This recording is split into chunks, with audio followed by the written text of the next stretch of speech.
Welcome to BreadBusting, where we attempt to examine the problematic ideas that come out of BreadTube and the ideology of breadism more generally. Basically, it's like myth busting but for breadism. Please note that while I do have my personal political beliefs, all this is done in the name of intellectual discussion and seeing things from different perspectives. Today, I want to respond to the latest ContraPoints video titled Transtrenders. This will be the first part of a three-part response looking at the conflict between assimilationist versus anti-assimilationist LGBT people, transmedicalists versus anti-transmedicalists, and the left-wing stereotyping of centrists, respectively. I will try to balance out my discussion so that left-wing theory, classical liberal values, and more conservative concerns are all examined. Today, I will focus on assimilationist versus anti-assimilationist LGBT people. In the video, the character Tiffany Tumbles represents a stereotypical assimilationist, and the character Baltimore Maryland represents a stereotypical anti-assimilationist. One important thing to note is that while Tiffany was also a transmedicalist and Baltimore was also anti-transmedicalist, I think this should be treated as a separate issue, and I will examine this in part 2.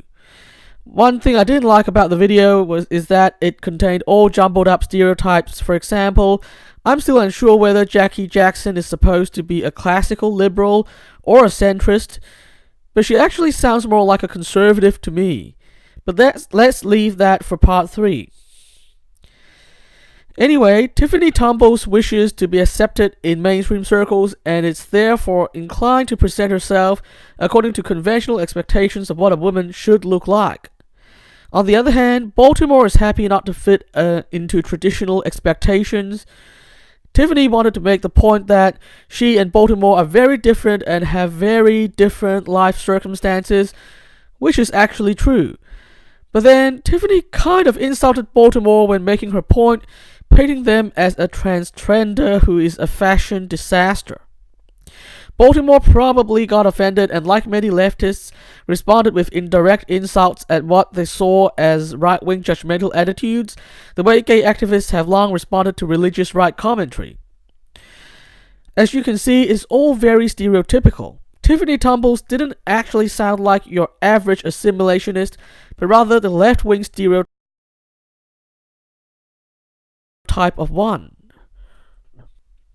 But let's look past the stereotyping for now, and let's look deeper as to what is really going on. Tiffany is worried that the existence of people like Baltimore is going to make it difficult for her to explain her circumstances to her social circle to get them to understand and accept her. From Tiffany's point of view, acceptance from her social circle, which probably leans conservative, is very important to her.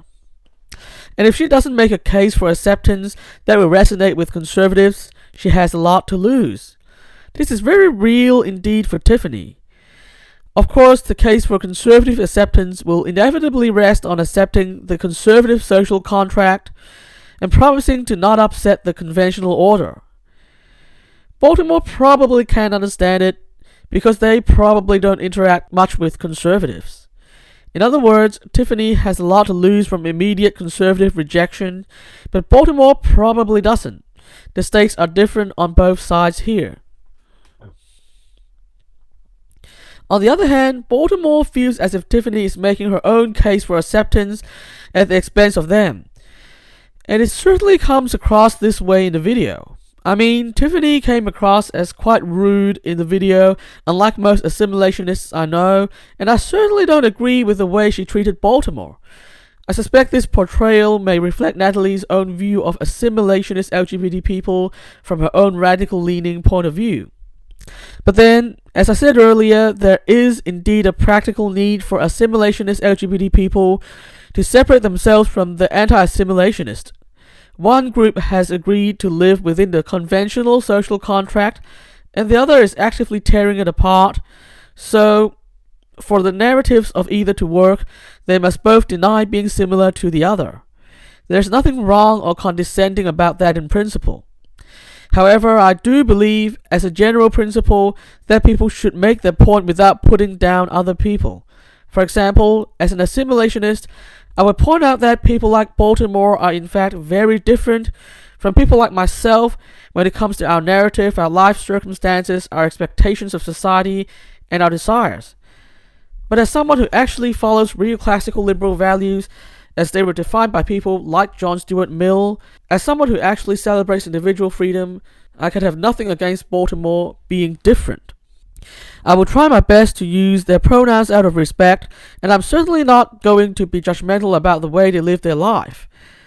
I also think that the assimilationist community has been moving in this direction for some time now. Crude rhetoric like that of Tiffany Tumbles used to be common 15 years ago, but is certainly less common now. I also think respect is a two-way street, and radical anti-assimilationists should look at if they have treated assimilationists with adequate respect. For example, I have to say that Natalie seems not to have enough respect for assimilationists at this point, seeing how Tiffany is portrayed as a crude stereotype rather than as a character with real nuance and real needs in life. While assimilationists and non-assimilationists can be friends and allies, anti-assimilationists need to respect that assimilationists have an inherent need to explain their differences clearly.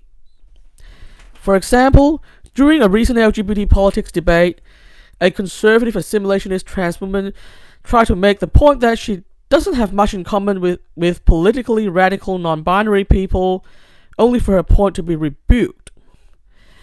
I mean, if someone says their life experiences are inherently different from yours, then you need to respect it. It's just like if an African American person told me I wouldn't know how it's like to grow up black in America, then I have to just accept it. Challenging that would be rude indeed.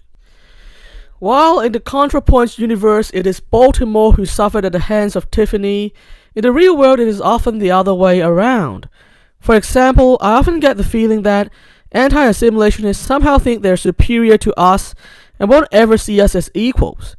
This bias is probably based in leftist critical theory, which justifies the belief that the non-assimilationists are deconstructing the gender binary and therefore bringing about real liberation, whereas the assimilationists are almost like class traders who are happy to be slaves living in the master's house. Again, I doubt we can ever get along well if that's what you think about me. As I said, assimilationists have real material reasons to be assimilationists, and we choose this out of our own agency. Furthermore, many assimilationists have said that they regularly see this condescending attitude on display from radical anti-assimilationists, including when they speak to the media pretending to speak for all LGBT but ignoring the assimilationist faction completely, or even making a comment about how sad it is that we even exist. It appears that they are all too willing to let their political radicalism stand in the way of mutual respect and allyship. As a moral libertarian, I believe the most important thing is for everyone to have equal and maximum moral agency, and that means I respect you being you, and I equally expect you to respect me being me. All healthy relationships have to have this equal respect built into them. Let's use another example. Interfaith cooperation among religions only work on the basis that they can put aside their differences and respect each other. Catholics and Hindus can and do work together, but only on the basis that Catholics don't force Hindus to agree with the Christian Bible and vice versa. Similarly, radicals and assimilationists can work together, but only on the basis that you stop telling us to read Judith Butler or Bell Hooks. That's all for today. I'll be back next time to discuss another big idea. Subscribe if you want to follow our story. The transcripts are available on my website, and remember to resist the hive mind and stay individualistic. The world depends on it.